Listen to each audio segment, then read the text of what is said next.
یا اللہ 100 بار سوتے وقت پڑھنے سے انشاءاللہ شیاطین کی شرارت، فالج اور لقوے کی آفت سے حفاظت ہوگی۔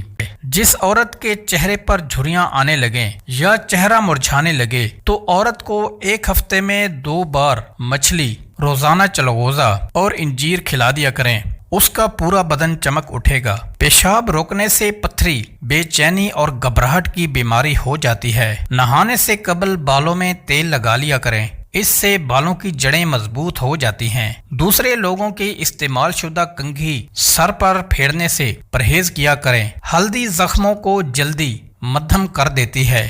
یاد رکھیے، بچوں کے سامنے بازاری چیزیں نہ کھائیں، بچہ آپ کو دیکھ کر ہی بازاری چیزیں کھانے کی ضد کرتا ہے۔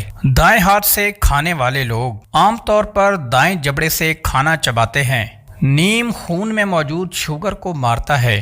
گائے کا دودھ استعمال کیا کرو کیونکہ یہ ہر قسم کے پودوں کو اپنی خوراک کا حصہ بنا لیتی ہے، اسی لیے اس کے دودھ میں ہر بیماری سے شفا ہے۔ جوڑوں کے درد کے لیے مرغی کے پنجوں کا سوپ پیا کریں۔ ٹماٹروں کے چھلکے اتارنے کے لیے ان کو 5 سے 10 منٹ تک گرم پانی میں رکھیں، اس سے چھلکے بآسانی اتر جاتے ہیں۔ عورت کو پانی میں چنبیلی کا پھول گھول کر پلا دیجیے، عورت کے دل میں آپ کے لیے محبت پیدا ہو جائے گی۔ اگر آپ اپنے گلے کا خیال رکھنا چاہتے ہیں تو کھانوں میں کالی مرچ کا استعمال کیا کریں۔ مچھلی کے تیل آپ کی نظر کے لیے بہت زیادہ مفید ہے۔ روزانہ انار کا جوس پینا آپ کے دل کے لیے بے حد فائدہ مند ہے۔ پڑھائی کے دوران چاکلیٹ کھانے سے دماغ کو نئی معلومات بآسانی یاد رکھنے میں مدد ملتی ہے۔ نیم کینسر کے خلیوں کو مار دیتا ہے اور خارش کو بھی ختم کرتا ہے۔ کھانے کو چبا کر کھانے سے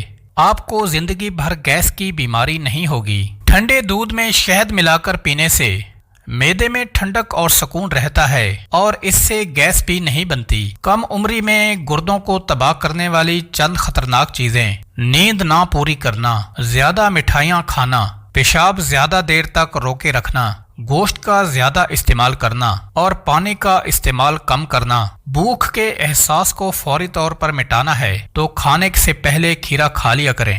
گاجر کے پودے کے پتے لے کر ان کو پانی میں ابال لیں اور پھر اس پانی کو پی جائیں، اس سے آپ کا چہرہ دلکش ہو جائے گا اور آپ کا خون بھی صاف ہو جائے گا۔ دروازے پر زنگ لگ جائے تو تیل ڈال کر برش سے رگڑیں، اس سے زنگ صاف ہو جائے گا۔ بڑا گوشت قبض پیدا کرنے کی وجہ بنتا ہے، قبض کے مریض یہ گوشت ہرگز نہ کھائیں۔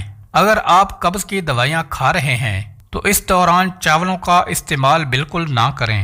زیادہ کھانے سے دماغ کی شریانیں سخت ہو جاتی ہیں، جس کے نتیجے میں دماغ کی صلاحیت کو بیماری لاحق ہو جاتی ہے۔ اگر آپ کو زیادہ نیند آتی ہے تو چکنائی والی چیزیں کھانے سے پرہیز کریں۔ پیٹ کی کوئی بیماری ہو تو دال مسور استعمال کریں، انشاءاللہ افاقہ ہوگا۔ چنے کی دال کھانے سے آپ کے خون کی روانگی ہمیشہ درست رہتی ہے۔ کھانے کے دوران پانی بہت کم استعمال کیا کریں کیونکہ اس سے جسم سرد ہو جاتا ہے اور خوراک لے جانے والی نالیوں میں پانی آ جاتا ہے۔ ٹی بی کے مریض جتنا ہو سکے انگور کھائیں کیونکہ انگور کھانے سے اس مرض سے کافی حد تک بچا جا سکتا ہے۔ اگر روٹی پکاتے وقت روٹی کا رنگ سفید رکھنا ہو تو آٹا گوندتے وقت اس میں تھوڑا سا میدا ملا لینا چاہیے، اس سے روٹی کی رنگت سفید اور بہت خوبصورت نظر آتی ہے۔ سانس کی بیماری اگر ہو جائے تو ان کو زیادہ وزن نہیں اٹھانا چاہیے کیونکہ وزن اٹھانے کا سب سے زیادہ اثر